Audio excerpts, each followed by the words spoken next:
Goes in, McDavid goes upstairs. What a goal!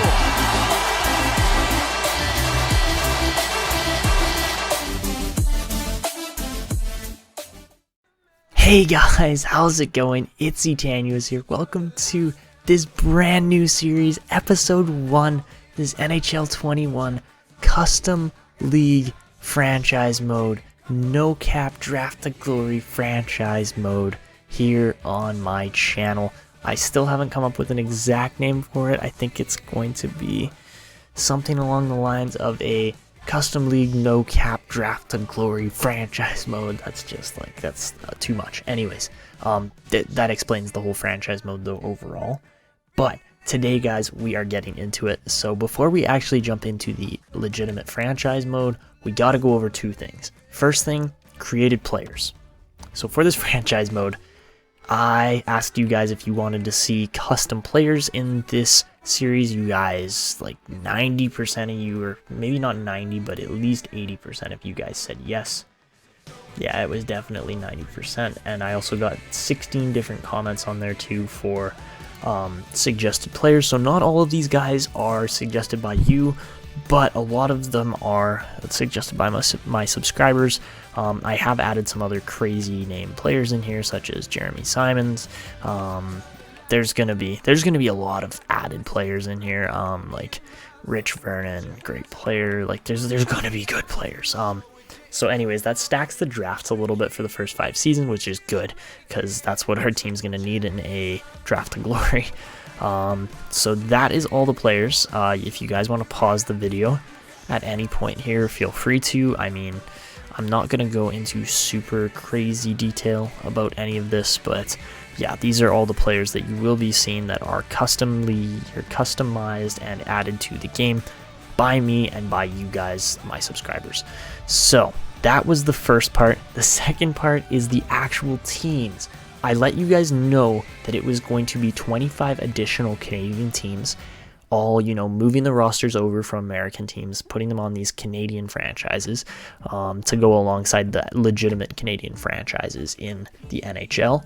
So now you guys are going to get to see all of these teams here. So I'm going to go team by team. You can kind of line it up. I'm not going to say, oh, this team's the Chicago Blackhawks, this team's the Buffalo Sabres. Like, you guys can figure that out by the rosters, but here's the teams we got. So we got the Abbotsford Aces, you got the Brandon Broncos, we got the Chicoutimi Sharpshooters, the Gatineau Gladiators, the Halifax Highlanders. There is a classic team from last year in franchise mode. Man, that was fun. We're combining like 3 different styles of franchise mode here at once, because we got the Highlanders as one, we're doing Draft to Glory as another, and we're doing it as a custom league. So I'm combining like 3 series there all into one, which is I'm hyped for.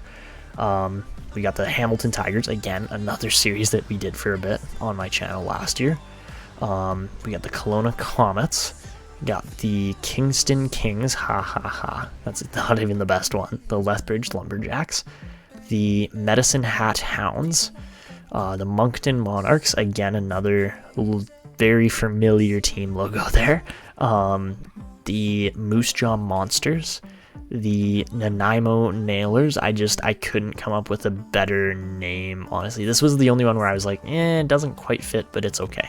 So the Nanaimo Nailers, the Oshawa Outlaws, the Prince Albert Prowlers, the Quebec Nordiques. Yes, the Quebec Nordiques are going to be in this.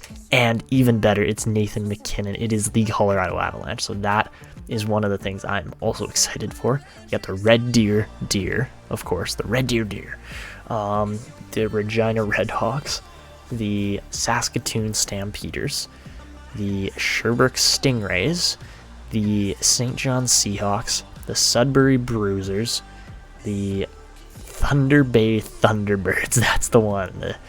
If you say it like you're from Thunder Bay, the Thunder Bay Thunderbirds.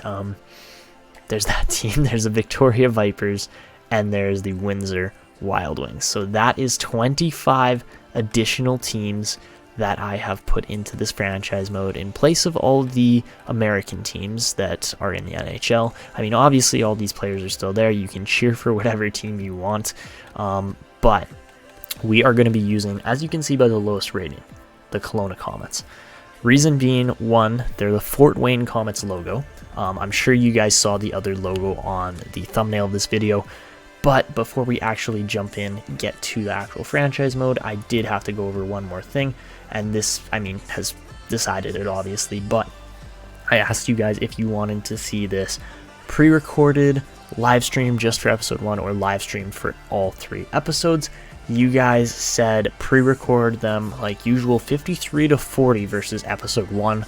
So you guys just barely are going to get the, the usual here, but that's okay. I'm super excited for this. So we are going to get started here, and I am just excited to do this. So here we go. All right, this is going to be fun. So we're doing obviously custom rosters expansion draft here, because our team that we have to go with is going to be none other than the Kelowna Komets. I believe if I did this right, which I might not have honestly, I believe I already have a team set up to cover as our AHL. Yep, the Burnaby Bolts. Beautiful. So Kelowna, Burnaby, pretty close in proximity to one another. So yeah, I took Tampa Bay's logo, added it to our AHL club there. I will go and show you guys all the jerseys eventually once we actually get to this, but I will show you guys Burnaby was meh. I didn't really put a lot of work into this, besides the details of like the information, I guess you could say. But so yeah, that's the home jersey, away jersey, and alternate was bleh, but that's okay, the white gloves or whatever. But anyways, this is the arena. Again, it is what it is. It's the AHL team, but I also haven't quite. This video is going to get uploaded before the Edmonton Oilers wrap up season series finale, I guess it'll be.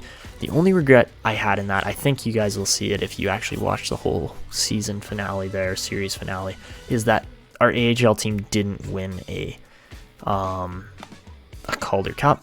So Burnaby Bolts, I might pay a little bit more attention to in this. Obviously, a draft to glory is going to be very difficult, but I believe I did something wrong here. Hold on 2 seconds, guys. Oh, here it is. Okay, so I actually have to go and replace all of the teams here. So I'm going to cut the video out here just nice and quickly, and we're going to go and replace all these teams. So guys, one more thing I did want to add is that I was completely accurate on the arena names for these locations as far as the biggest arena they have pretty much per city. So Abbotsford, obviously Abbotsford Center. Westman Place at Keystone Center for Brandon. A bunch of stranger names here. The George Vezina Arena in Chicoutimi, that's pretty cool. Or Centre de George Vezina, whatever you want to call it. Rogers Place, obviously. Robert Gwerton Center or Gwerton, however you say it, in Gatineau. Scotiabank Center in Halifax. First Ontario Center in Hamilton. Prospera Place in Kelowna. The Leon Center in Kingston. NMAX or the NMAX Center in Lethbridge. The Canalta Center in Medicine Hat. Avenir Center in Moncton. Bell Center, obviously. The Mosaic Center in Moose Jaw. The Frank Crane Center in Nanaimo. The Tribute Community Center in Oshawa, the Art Hauser Center in Prince Albert, the Videotron Center in Quebec, the Westerner Park Centurium in Red Deer, the Brant Center in Regina, the SaskTel Center in Saskatoon, the Palais des Sports in Sherbrooke, the Mile 1 Center in St. John's, the Sudbury Community Arena in Sudbury, Fort Williams Gardens in Thunder Bay, obviously Scotiabank, Rogers Arena, Save-On Food Center, and the WFCU Center in Windsor, and then I believe that's it. So yeah, obviously all of those team names team arenas I was accurate with. So yeah, now we are going to get to it here with the Kelowna Komets. That is going to be our team. I showed you guys the team already, so we are good to go on that. Now the division realignment takes place, and I will be back with you guys again after another quick cutscene to get this all set up. So guys, this is how the divisions are going to look. Obviously I renamed the divisions a little bit, but I am also going to have a spreadsheet so you guys can go in, somewhat create these teams if you want. But it's a Google Docs. It should be linked down below in the description. If you guys are interested in creating these teams for yourself, any of them, then make sure you go down below, click the link down there in the description. It will help you guys out with creating your own custom leagues. I know this took a ton of work to actually get to this point, but I've done it before. I'm used to it, and I know you guys are going to enjoy this either way. So yeah, these are how the divisions are looking. I believe I had it named the I think it was the Pacific Division to start. Then we had the Prairie Division here, so that was the second one, was the Prairies. The third was the, I want to say Atlantic. How did I have it aligned? No, the third one would be the Central, and then the fourth one would be the Atlantic. But that's what I named them for the Canadian League. Either way, we are going to be using the Kelowna Komets, and yeah, there we go. So for an actual franchise mode, we're not playing owner mode. We're not playing salary cap. We're going to keep trades on. We're going to keep morale on. Fog of War is going to be off, and head coach editing lines is going to be off. So that is it. That is all we're going to be playing with is CPU trades, because they're going to offer us trades. They can make trades themselves. We're just not going to accept any. And the player morale, obviously a fairly important one there too, for actually having a team grow. If you get a franchise player, they can get to 99 versus only 96. So, you know, slight difference here and there. But anyways, that's what it's going to look like for how we're playing this career. I hope you guys don't mind that I'm doing the salary cap off. It makes it a little bit easier with a Draft to Glory series, that we're not going to have players eventually that are going to want like $15 to $20 million that we just can't afford to pay. That always sucks, but it happens. As far as settings go here, we're going to do sim engine scoring high. We're going to do draft class quality high. We're going to generate prospect quality high, and we're going to keep the shot frequency medium. Playoff series authentic, continuous OT for a tiebreak. Oh man, can you imagine if we were doing... Frick, that would make playoffs a lot more interesting. You know what? I was originally set on calling this the CPHA, the Canadian Professional Hockey Association. So you know what? I'm gonna play by my own rules a little bit. Like I know you guys might be like, oh, do it authentic or whatever. We'll do best of 7, okay? So yeah, best of 7's okay. Instead of continuous OT, we're gonna do it just like a regular season. So we're going to do 5-minute 3-on-3, and then a shoot-up. Alright, overtime loss is going to be 1 point. Yeah, that's fair. Season tiebreak.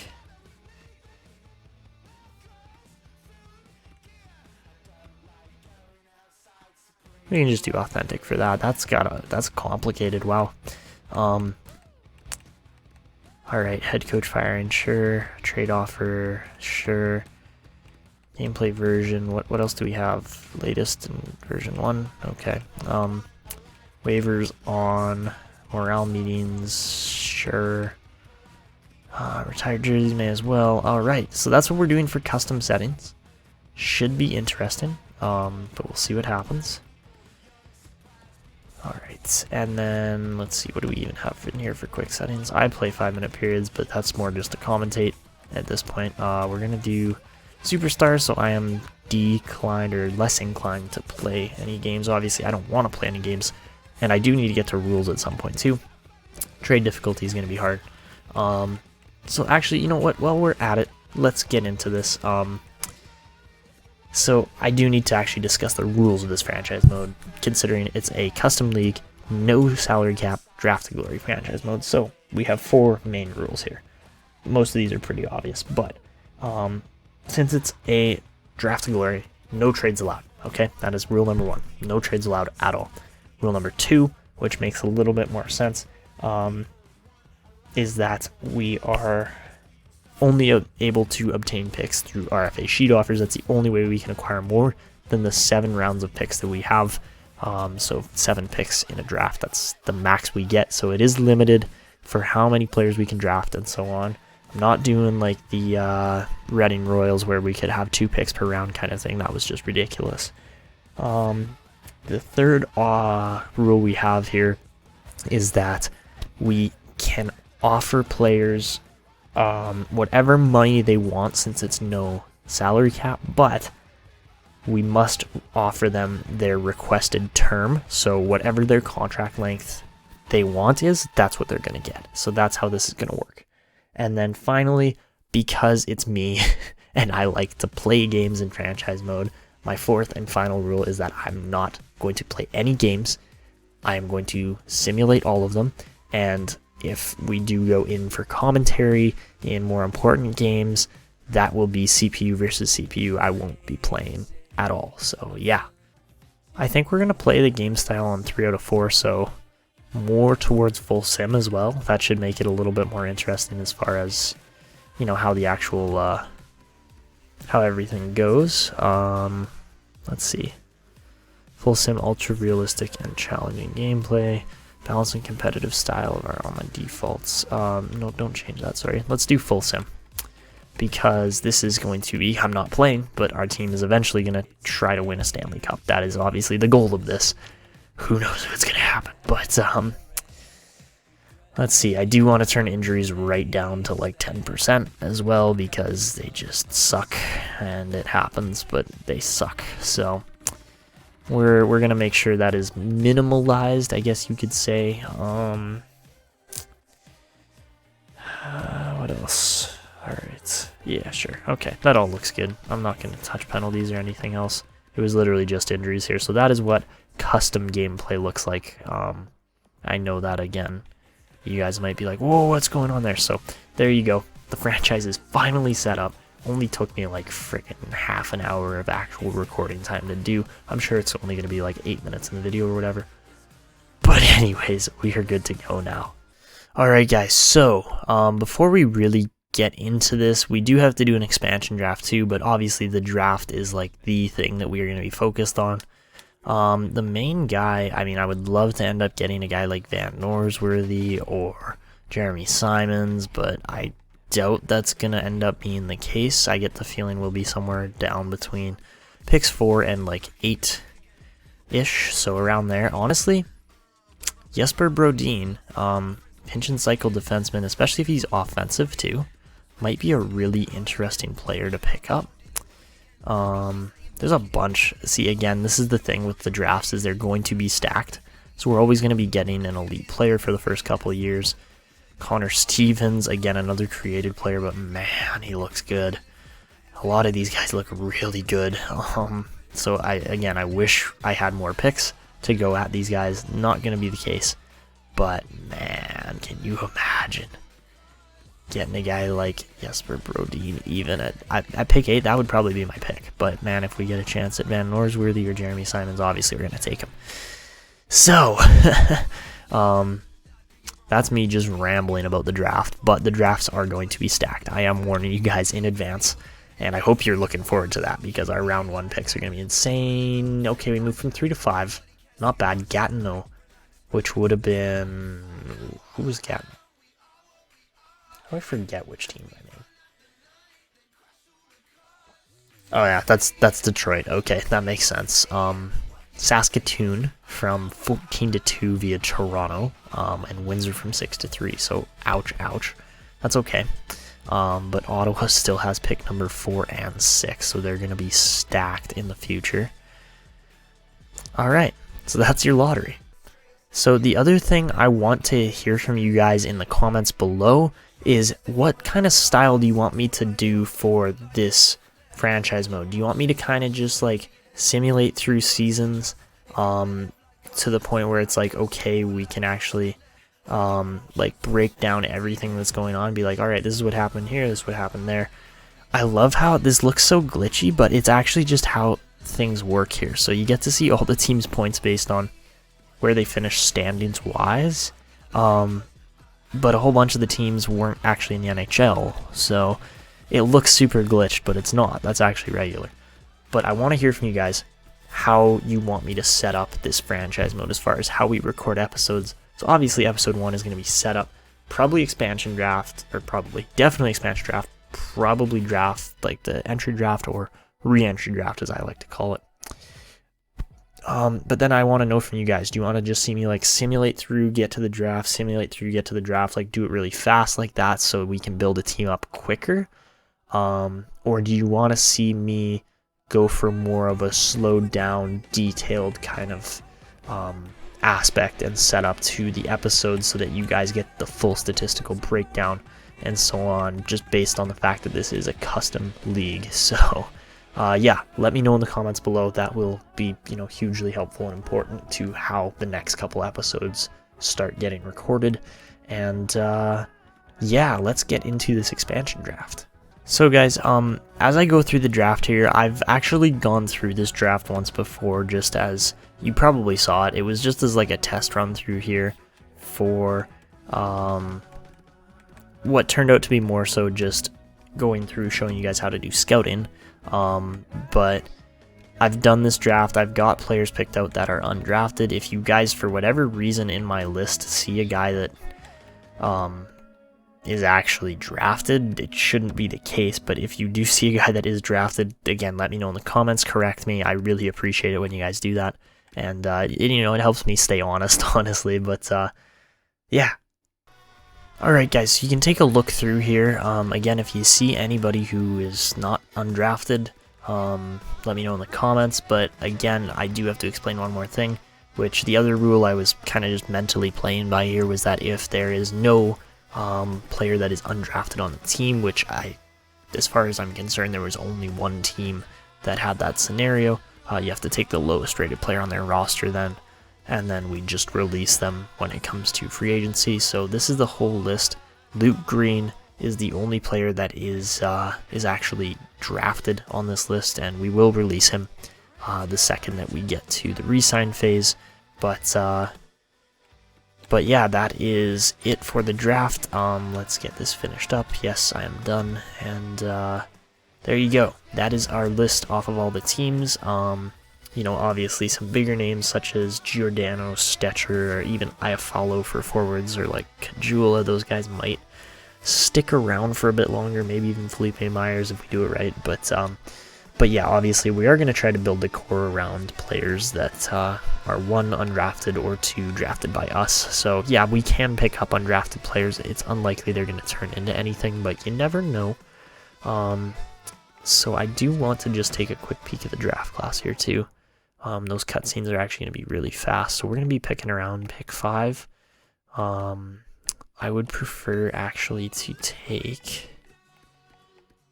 don't want to go with Coupland, or we could go with Eric Sidor, however you say his name.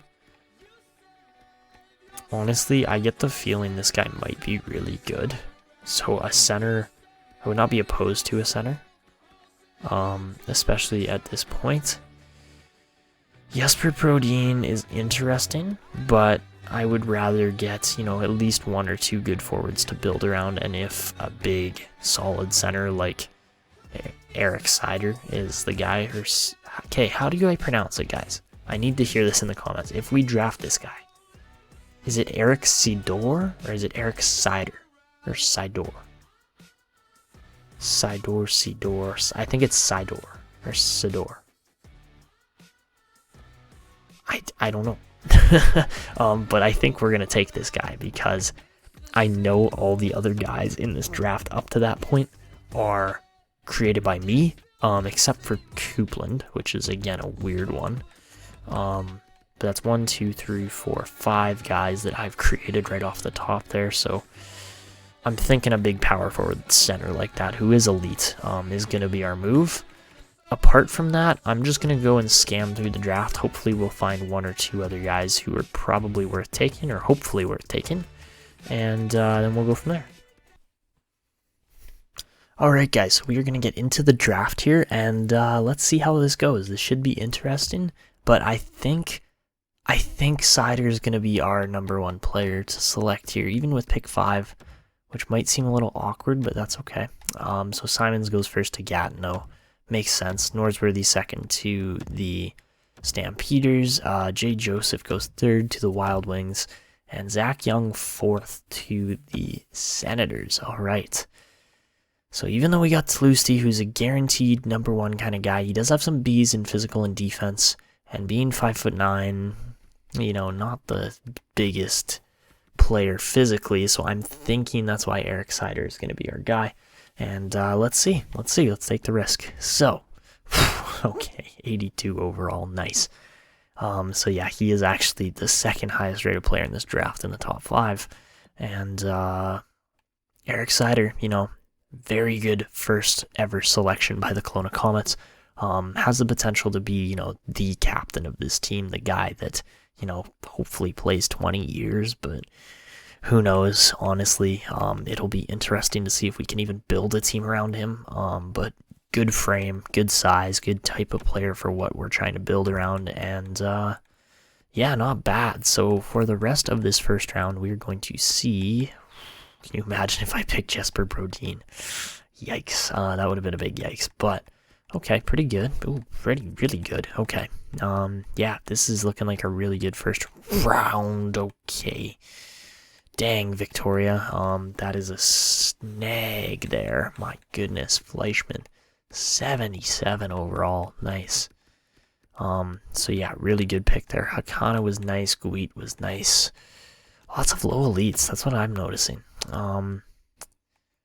So I think I want to go with Weidman. I'm really hoping he is a low elite.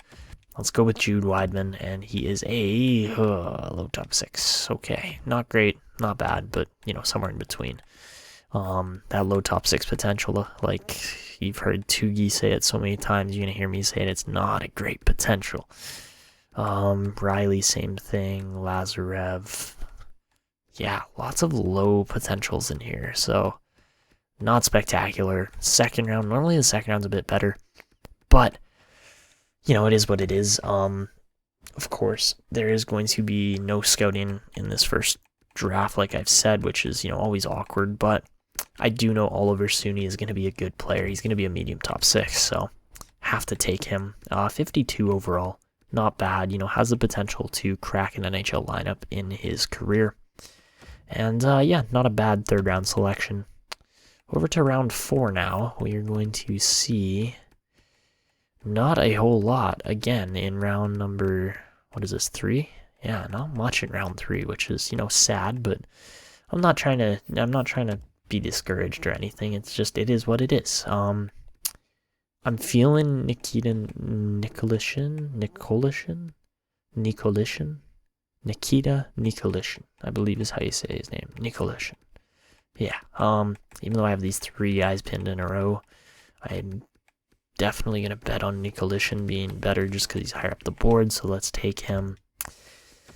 And he is, yes, let's go, low elite. Finally, we snag a low elite prospect. 99th overall, too. So yeah, should be an interesting player. Number 57, smaller size, but playmaker, could possibly end up breaking the NHL lineup at some point. Nailers have acquired Carter in a trade. Okay, that's an interesting one, but, could crack the lineup, maybe even end up on a top line with Seider. That would be awesome to see. I don't know if it's even going to happen, but, I'm just trying to predict some things. So yeah, I don't know. Like, I assume Eric Seider is going to be like the best player we take out of this draft, but let's go with Taylor Shea here to see what he turns out to be. And okay, 2 low elites in a row. Blind luck pretty much, but decent picks. So if Taylor Shea can grow at all, again, he's got the physicality to do so. I'll be happy. I'll be happy if these guys can make the NHL at some point. There's no guarantees there at all, but the potential at least is a good starting point. Yikes, talk about a bad round. Lawton is like the 2nd highest potential player in this round. Yeah, round 5 was terrible. Okay. So I had Mink pinned here, but we haven't selected a goalie, which is really weird for my standards. Usually I go for a goalie a lot earlier, and I just wasn't feeling it until now. We could go with Binnington too. I don't trust that 3-year ETA. I always get trolled by these. But a younger goalie with 5-year ETA and a butterfly, like, I get it. He says AHL starter, but he has to be better than that. He has to be at least a starter. I'm hoping. I just don't trust the Philip Bennington. You know what? I'm sending on Emilio Manlo. Okay, not bad. Medium starter. That's actually quite nice. So let's see what else is left. Kolesnik, decent player. How good was... Yeah, see, I was going to get trolled, man. I was going to get trolled on that potential, so I'm glad we pulled it out with Manlo. Lucky pick again, but I seem to be pretty lucky, honestly, with draft picks. That's just... I'm not complaining. I hope you guys find it entertaining, because these are some good picks in here. And for the last pick, I actually had one guy. Guys, I had one guy pinned just based on something stupid here, which is his size. Okay, so his weight. Curtis Douglas is projected to go pick number 219. We're at pick 195. But I literally just want to select this guy for his size. He's 6'8". I want to see what a 6'8", 249-pound player looks like on the ice at some point. So that's why I'm taking this dude. And okay, not bad. Medium top 9 power forward. He is 20 years old already, but he's huge. So that's Curtis Douglas for round 7, pick 195. Might actually crack an NHL lineup at some point as well. And like, this whole draft was pretty decent, I would say. For our first ever draft, man, if we keep drafting like this, I think we stand a really good chance at, going somewhere as a franchise, maybe winning a cup. And yeah, that was a really, really solid draft to start everything off here. So guys, I was just looking through the contracts and I noticed something really weird again. The game is being really glitchy off of the start here, but we didn't own pick number 125 in 2020. We owned pick number 163. The closest pick to that was 131. And I believe that was Shea that we took. Yeah, Taylor Shea, 131. That was the closest pick I owned to 125, and somehow we drafted Jesper Vikman with that pick. I didn't own that pick. He wasn't drafted by me, but somehow he's a Kelowna Komets drafted player. Like, what on earth is going on here? Manlo going to be nice, though, hopefully, if he can actually grow as a prospect. And obviously, Eric Sider is like, if you put him at 82 overall, he's like the third best player on our team already, which is a little sad, but it is what it is. So we're going to get this re-signing phase done. Obviously, we're going to release Luke Green because he's not Kelowna Komet drafted or otherwise. But yeah, Eric Sider's already the second best player on our team. So yeah, obviously get him his money, get him his contract. And then everybody else except for, what's his face here? Except for Luke Green, going to get a contract. Even the guys that are literally non-existent.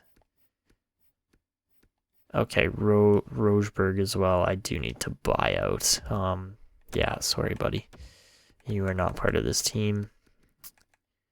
Luke Green, same deal. Again, please go away. Anyways, so now we're completely playing by the rules. As far as the rules I've set in place. Again, we can offer these guys as much money as I want. I make it somewhat reasonable still, but again, we have to offer the exact term that they want. That is the only real rule here. And, it's going to make free agency go really fast and the re-signing phase and everything. Like, I'm probably not even going to have to highlight it unless we're signing prospects. And that's the main thing. When we get guys saying no, oh, well, we offer you an extra $1 million to come back and sign with our garbage dumpster team here for the first 5 to 10 seasons anyways. Like, oh no, Drake Kajula, actually no, he wants to stay, but that's okay. Either way, we do need to get all these guys signed, because otherwise we don't have a team in place. And I will go into free agency and just sign some UFAs as well. I haven't loaded up free agency or made anything super ridiculous there. as far as things like that go, but or as far as adding players to free agency goes. But you know, we're getting through this pretty darn fast. $1.5 million for Andy Green. Andy Green's still kicking around the NHL at 37 years old. Am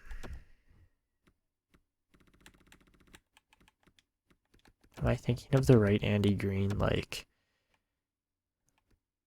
no, this is New Jersey Andy Green. I'm thinking of a different defenseman. Anyways, let's get all this done. Again, nice cheap contracts overall.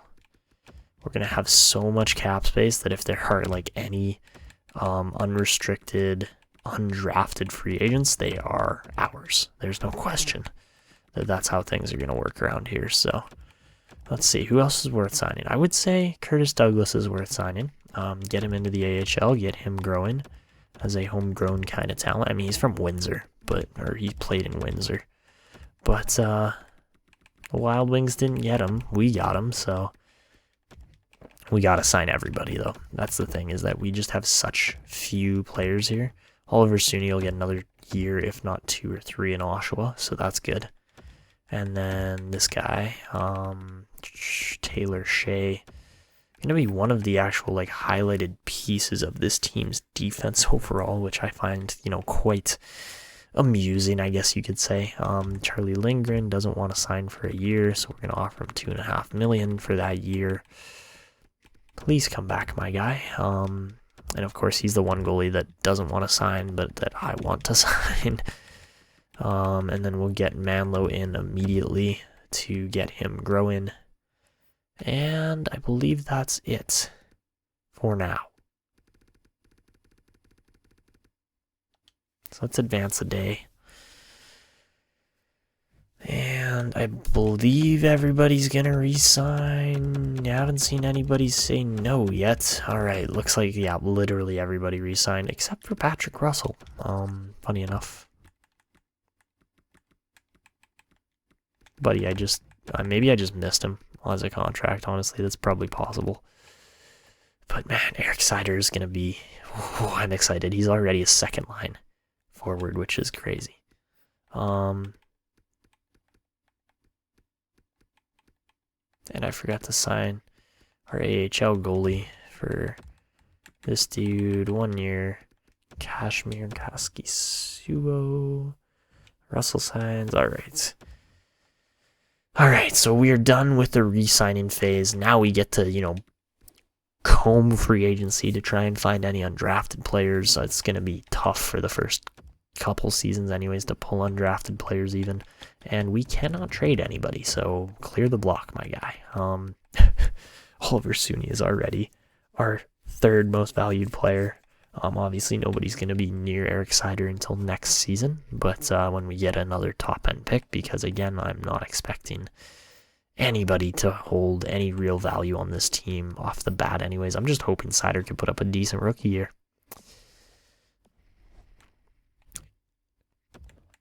It's definitely Sider. It's not Sidor, or however else I was saying it earlier. That was just stupid. Alright, let's browse free agency. I advanced too far. Maybe not. Okay. Alright.